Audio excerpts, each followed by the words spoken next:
안녕하세요. 주목사입니다. 매주 목요일 신앙서적 한 권을 추천하고 함께 은혜를 나누는 한 권에 만나 45번째 시간입니다. 오늘 함께 나눌 책은 이동원 지음 블레싱 하나님의 축복 선언입니다. 본서는 성경이 약속하는 총체적인 언약으로서의 축복에 대해 21가지의 주제로 분류하고 알려주는 책입니다. 또한 인생의 가시라고 생각했던 연약함과 이해할 수 없는 고난의 아픔까지 모두 전능하신 하나님께서 주시는 축복의 일부임을 깨우쳐 주는 책입니다. 저자인 이동원 목사님은 지구촌 교회를 창립하여 목회해 오시다가 은퇴하신 후 현재 지구촌 교회 원로 목사, 지구촌 목회 리더십 센터 대표로서 현재와 미래를 연결하는 복음 사역의 선두주자로서 활약하고 계십니다. 목차를 살펴보겠습니다. 내용이 많아서 일부만 발췌해서 읽어보도록 하겠습니다. 파트 1. 약함이 복이 되다. 나를 찌르기보다 나를 지켜주는 가시의 축복. 희망의 또 다른 이름, 고난의 축복. 파트 2. 세상을 이기는 복. 믿음으로 도전할 때 일어나는 기적, 모험의 축복. 모든 두려움을 넉넉히 이기는 자유함의 축복. 파트 3. 하늘의 복을 누리다. 아버지를 만나는 기쁨이 충만한 예배의 축복. 내 삶을 제대로 변화시키는 말씀의 축복. 파트 4. 받은 복을 나누라. 망설임 없는 믿음의 첫걸음, 떠남의 축복. 축복하는 자가 축복받는 제사장의 축복. 책 속으로 들어가 보겠습니다.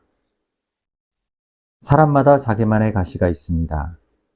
여기서 가시는 원어로 스콜로프이며 그 뜻은 끝이 뾰족한 찌르는 막대기입니다. 인생을 살다 보면 가시 같은 존재가 살을 찌르고 뼈를 쑤시고 마음을 찢는 고통들이 비일비재합니다. 성경은 그리스도인이 하나님을 향한 믿음을 가졌기 때문에 이런 고통과 아픔에서 면제된다고 약속하지 않습니다. 그러나 믿음의 사람들은 고통으로 인해 기도합니다. 따라서 가시는 우리를 기도하게 하는 축복입니다. 바울은 자기 자신을 믿을 수 없어서 주님을 의지했습니다.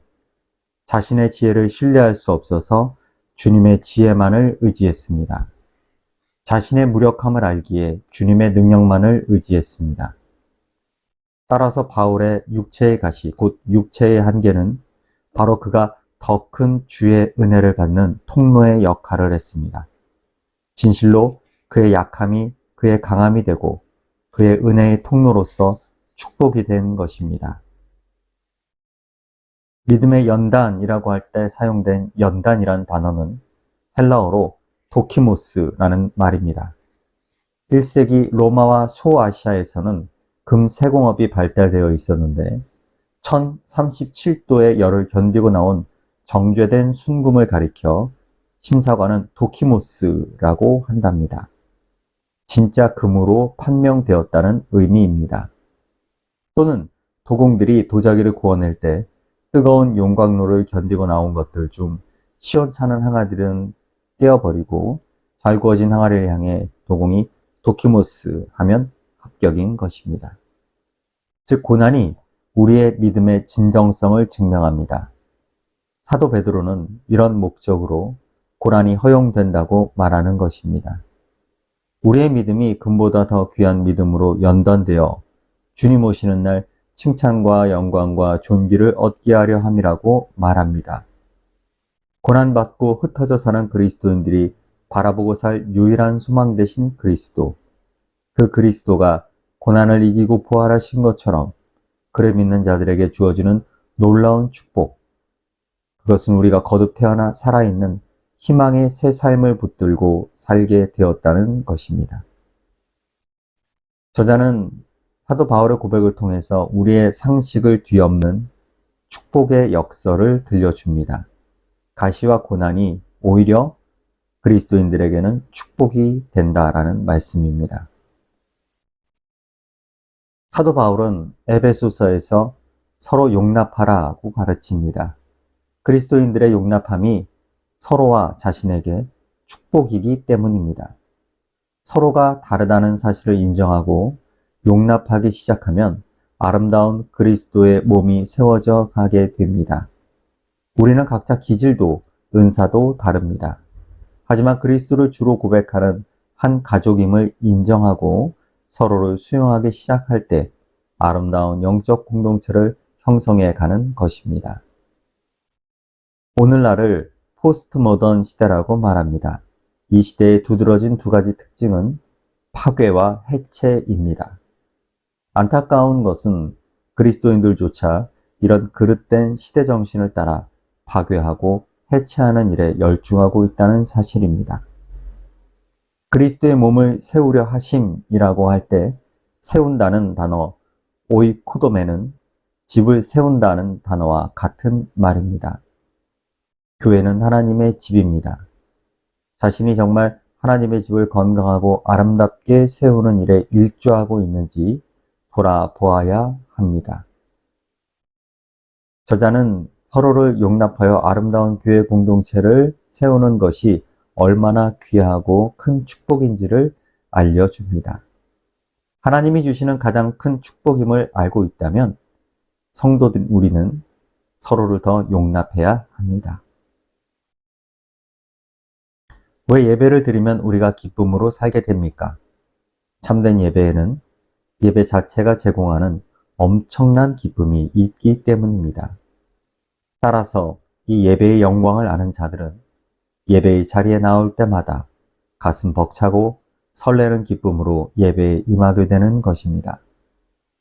시편 95편 1절은 우리의 구원의 반석을 향하여 즐거이 외치자라고 말합니다. 그러나 여기서 말하는 즐거움은 그냥 평범한 즐거움이 아닙니다. 터져 나오는 기쁨을 의미합니다. 우리가 하나님의 음성을 듣지 못하는 또 다른 이유는 하나님의 음성에 순종할 뜻 없이 그분의 음성을 듣고자 하기 때문입니다. 따라서 시편 기자는 오늘 그의 음성을 듣거든 너희 마음을 완악하게 하지 말라고 말씀하십니다. 옛날 이스라엘 백성들은 무리바와 마사에서 물을 구하고 얻었으나 하나님께 불순종함으로 오히려 축복이 화가 되었습니다. 따라서 순종의 의도로 하나님의 음성에 귀를 기울이십시오. 그러면 예배의 장은 우리를 변화시키고 새롭게 하는 놀라운 축복의 장이 될 것입니다. 무엇보다 예배에 성공하십시오. 저자는 하나님의 축복의 장, 축복의 통로로서의 예배를 강조합니다. 복의 근원이신 하나님을 만나는 예배의 시간을 귀하게 여기고 마음과 뜻과 정성을 다하여 예배 드려야 된다라고 권면합니다. 묵상의 궁극적인 목적은 묵상 자체에 있는 것이 아니라 묵상한 진리를 붙들고 살기 위함입니다. 그때 비로소 이 예언의 말씀은 우리의 미래를 비추는 등불이 되고 축복이 됩니다. 묵상을 뜻하는 영어 단어 meditation과 약을 뜻하는 medicine은 같은 어원에서 나온 말입니다. 묵상을 잘하는 것은 삶의 양약입니다. 그런데 중요한 것은 지속적으로 꾸준히 묵상을 해야 한다는 것입니다. 한 달이 되고 1년이 되고 10년이 되면 묵상과 큐티로 산 사람과 그렇지 않은 사람 사이에는 차이가 생깁니다. 유진 피터스는 묵상의 절정이 묵상한 말씀으로 나날의 일상을 사는 것이라고 말합니다. 묵상의 마지막 작업은 묵상한 말씀을 우리의 근육과 뼈가 되게 하는 것, 말씀으로 산소를 공급하는 우리의 폐를 만들고 말씀으로 피를 펌프질하는 우리의 심장을 만드는 것, 곧 성육화의 작업이라고 말합니다. 이제 우리는 그 말씀으로 살아야 합니다. 기적은 그때부터 일어납니다. 축복도 그때부터 부어집니다. 저자는 날마다 주시는 놀라운 말씀의 묵상이야말로 매일의 삶을 축복으로 채우는 은혜라고 말합니다. 말씀은 곧 하나님의 뜻이기에 하나님의 뜻을 알아가는 큰 기쁨을 누리라고 말입니다.